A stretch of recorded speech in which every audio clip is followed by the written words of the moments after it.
First, we had the Aaron Rodgers stuff. Then we had the traditional Buffalo Bills, New York Jets, Dawkins, Michael Clemens stuff. But the best starts were waiting for us week 3 against the Bucks. Well, hello, everybody. Welcome back. My name is GreenBean, and this will be a video pertaining to the best damn sports team on the planet, the New York Jets. That's right. We're going to talk about the shots just keep on coming. Will they ever stop? I mean, we got Miami next week. I don't think they're going to slow down anytime soon, but some very specific darts that we'll talk about in this video came from the far-off land of Tampa Bay, where, I mean, look, we never play them. We're not division. We're not conference. It seems like, it's just a game. But there were very specific darts waiting to get thrown at us right from this game, from the pirate ship, as they say. Before we get started, we'll talk about the #1 sports app out there, the Sleeper app, everybody. You've heard of it. You know that they do fantasy football, but were you aware that not only did millions of people enjoy the amazing Sleeper app for their fantasy teams, but there's so much more. Live stats, real-time updates, and visualization of all stats. News feed, you can get lightning fast updates on your favorite players and teams, real-time chat, engage with other users about individual plays and performances during the NFL and NBA seasons. Download the #1 sports app today and experience it for yourself. But here's the thing. You don't just do it all by yourself. You gotta do it and get something for it. The link in the description, it makes it fast. I put the fast lane for you. Download the app and you're going to use the promo code GreenBean and they're going to give you a $100 match on your first deposit of $100. Double your first deposit of $100. What's wrong with that? All you got to do is use that promo code GreenBean and get in on the fun. So guys, here we go. We play the Tampa Bay Buccaneers. And look, you got the Aaron Glenn. Let's get into this. Yeah. You got the Aaron Glenn, Todd Bowles connection. Nothing but respect, right? They love each other. Hugs and kisses all around and all that jazz. That's fine. That's good. You know Todd Bowles doesn't want to get beat by a previous underling. And you know Aaron Glenn wants to go and show his former mentor that he's got the chops. You want to beat each other, of course, but that's all nice and healthy. But there was a little bit more to this one. We knew about Hassan Reddick, who, look, I don't know if the Jets did anything wrong to Hassan Reddick. Be truthful, right? We traded for him, giving away a pick and all that jazz, and you make a little handshake agreement. He comes to the OTA thing. He comes to the facility and he says, yeah, man, it's going to be great. I'm going to leave the contract stuff to the contract people. And I just want to meet my players and build the team. We can build something special and all the stuff. And then he never shows up.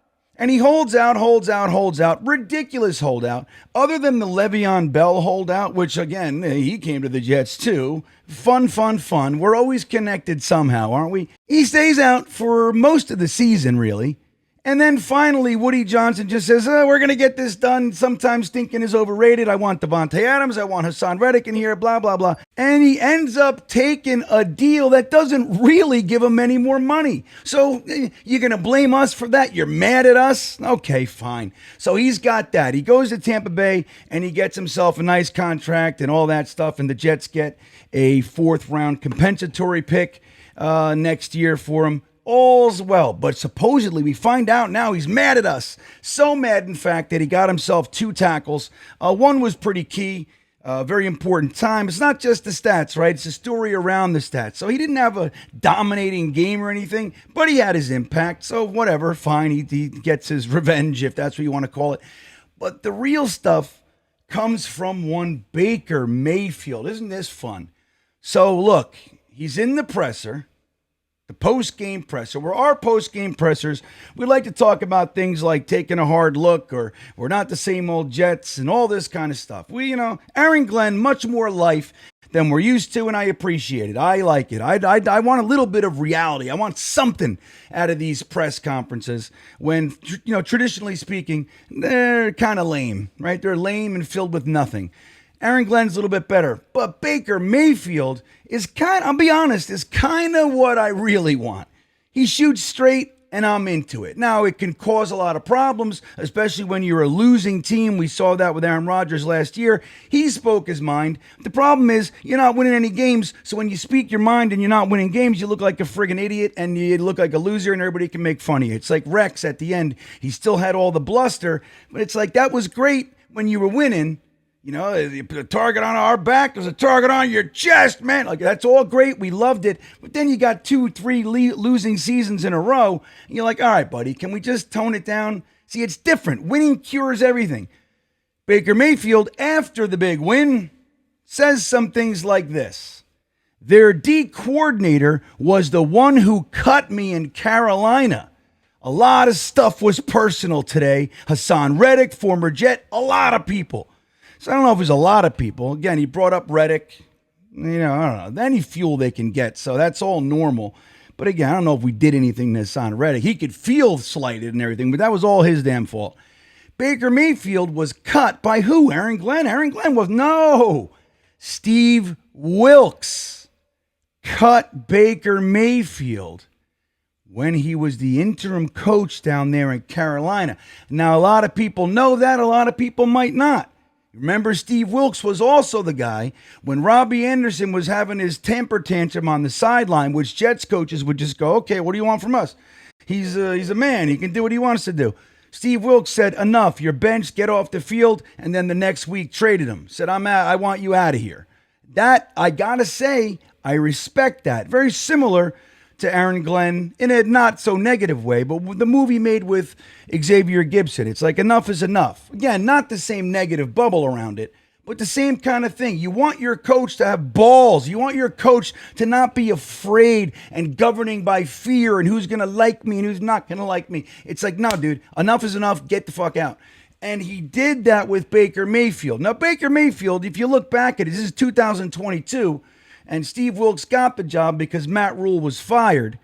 Steve Wilks, defensive coordinator, gets bumped up. He's the interim head coach. And he's, look, Baker Mayfield, not exactly a winning quarterback at the time. He came out of Cleveland. That whole thing didn't work. Remember, as a number one pick.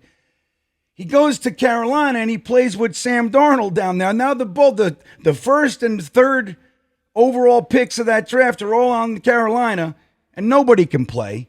So Steve Wilks just says, look, he has 6 interceptions to 6 touchdowns. I mean, what do you want from me? I don't want him. He can go. He benches him and then lets him go. Which, by the way, you remember Baker Mayfield flew across the country, landed in Los Angeles. I think they were there, but the Rams. And he plays lights out with no practice. Remember that? It was exciting. So Baker Mayfield, it kind of worked out for him. But he's holding that grudge from 3 years ago. He's holding that grudge, and now, once again, here we sit, just a nice bunch of fans, friends. We're nice people. We're trying to hang out, watch our team win, and we're getting hated on. So after the press conference, we lose in just the worst way. Big, exciting blocked field goal for a touchdown from Will McDonald. Super exciting. Aaron Glenn's doing the thing on the sideline. He's got the Bee Gees in his head. He's rocking and rolling. And then a minute later, he's losing. Right? So it sucks for us. And then right on the heels of it, good. I hate the coach. Hassan Reddick hates him. Everybody's mad. There's a lot of people here. And he rubs our face in the dog turds. That's what happens. It never stops, does it? Now, does it mean much? Not really, other than the idea that we have another loss. So it just is what it is. It's another loss. The Jets are 0-3, but another loss taking it to the end of the game. So weeks 1 and week 3, pretty interesting. The Jets got 32 points week 1, 27 points this week. It's like losing at the last minute. I got to say, I hate losing, but it's better than it was. I'm telling you, man. We can complain and bitch and moan and cry. I don't know. Again, I'm not moral victory in this thing, but it seems to me like it's just a little bit different. Got some offense, 3 touchdowns in the fourth quarter, a little too late, of course, but I don't know. It just sucks to lose because then you're wide open and vulnerable for darts like this. You think Baker Mayfield's saying any of that shit? If we win, no, it's the exact opposite. So we gotta win to shut him up. The reason we're still sitting here taking darts is because we lose. It's time to win, everybody. With that all said, enjoy the rest of your day. Don't forget to smash the like button, squeeze the milk tongue, and subscribe if you haven't. I love you. See you next time. And as always, go Jets.